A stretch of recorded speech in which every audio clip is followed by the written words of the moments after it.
पाठ 17। हवा की आत्मकथा। मैं हूँ हवा। तुम मुझे समीर, पवन, वायु आदि अनेक नामों से भी पुकारते हो। पृथ्वी पर तुम बच्चे और छोटे बड़े सभी लोग खुशी और आनंद से रह पा रहे हो, तो इसलिए कि मैं हूँ। तुम हैरान होकर सोच रहे होंगे, क्यों भला? पृथ्वी पर तो इतनी सारी चीजें हैं, तो भला मेरा होना इतना जरूरी क्यों है? अच्छा, थोड़ी देर के लिए अपनी नाक को जरा उंगली से दबाओ तो घुटन महसूस होने लगी ना? क्यों भला? इसलिए कि सांस लेने से तुम सभी लोग जीवित हो। सांस रुकते ही दम निकलने लगता है। अब भला सोचो, सांस लेने के लिए मेरी कितनी जरूरत है? तो अब समझ गए ना मैं कितनी जरूरी हूँ। इसलिए जब मैं चलती हूँ तो सबको अच्छा लगता है। जब मैं कुछ रुक सी जाती हूँ तो सबको घबराहट होने लगती है। यूं जब आदमी ने मेरे तेज वेग और शक्ति को महसूस किया तो उसके मन में कहीं ना कहीं ये भी आया कि अगर हम इसका कुछ फायदा उठा लें तो फिर बड़े बड़े काम चुटकियों में हो सकते हैं। इसलिए तुमने देखा होगा कि पहाड़ों पर मेरी शक्तियों का प्रयोग करते हुए कैसी पुक पुक पुक पवन चक्कियां चलती हैं और उनसे कैसा बढ़िया आटा पिसता है।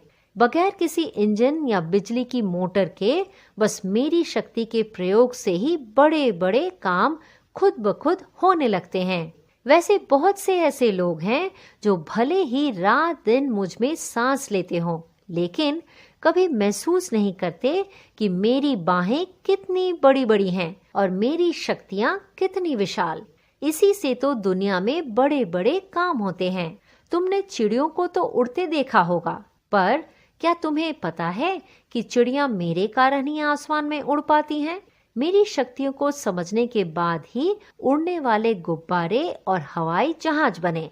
और यही नहीं, जीवन के रोजमर्रा के कामों में मैं कितनी मदद करती हूँ। अच्छा, कभी अपनी साइकिल या पापा की मोटरसाइकिल के पहिए को हाथ लगाकर देखो, ये कितना सख्त है और इसलिए सड़कों पर क्या फर्राटे से दौड़ता है।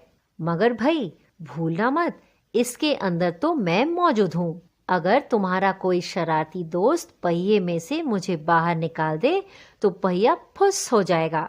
फिर उसे चलाकर देखना, वह चलेगा क्या?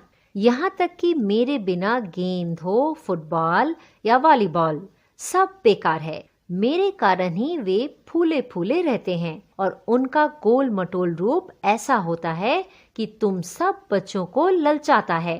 इतना ही नहीं, मेरे बिना संगीत की दुनिया भी बड़ी खाली खाली और उदास होती है। संगीत के वाद्यों से मुझ में लहरें पैदा होती हैं और फिर वे देखते ही देखते संगीत के वाद्यों से मुझ में लहरें पैदा होती हैं और फिर वे देखते ही देखते संगीत के सुरों में ढल जाती हैं। मगर भाई इससे भी जरूरी एक बात तो छूट ही गई। तुम अपने दोस्तों, मम्मी पापा, भैया और दीदी से बात करते हो और आपस में एक दूसरे की बात सुन लेते हो। ये भी इसीलिए होता है क्योंकि तुम्हारे और उनके बीच मैं मौजूद हूँ। तो इसमें शक नहीं कि मैं तुम्हारी रात दिन की साथी हूँ। तुम्हारे साथ साथ पेड़ पौधे और वनस्पतियां भी मेरी दोस्त हैं, जो हमेशा मुझे शुद्ध रखने में अपना सहयोग देती हैं। पर अफसोस, इधर लोग मुझे तरह तरह से प्रदूषित कर रहे हैं। कहीं कहीं तो मैं सांस लेने लायक भी नहीं रही। अगर यही स्थिति रही तो कुछ समय बाद ये धरती लोगों के जीने लायक नहीं रहेगी। खुशी की बात है कि अब सारी दुनिया में पर्यावरण की चेतना आती जा रही है। आज के नन्हे बच्चे भी सचेत और जागरूक हों, तभी कल की दुनिया सचमुच सुंदर होगी।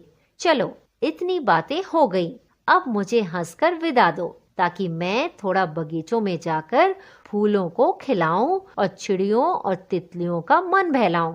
आखिर इन्हीं से तो हमारी दुनिया में सुंदरता आती है। डॉक्टर मनु। शब्दार्थ: घुटन, सांस न ले पाना। इस्तेमाल: प्रयोग: रोजमर्रा, रोज के, फर्राटे से, तेजी से, वनस्पतियां, पेड़ पौधे, जड़ी बूटियां। सहयोग: मदद, विकृत, प्रदूषित, सचेत, सजग, पर्यावरण, वातावरण, चारों ओर का माहौल, शरारती, शैतान, हैरान, आश्चर्यचकित, दम, सांस।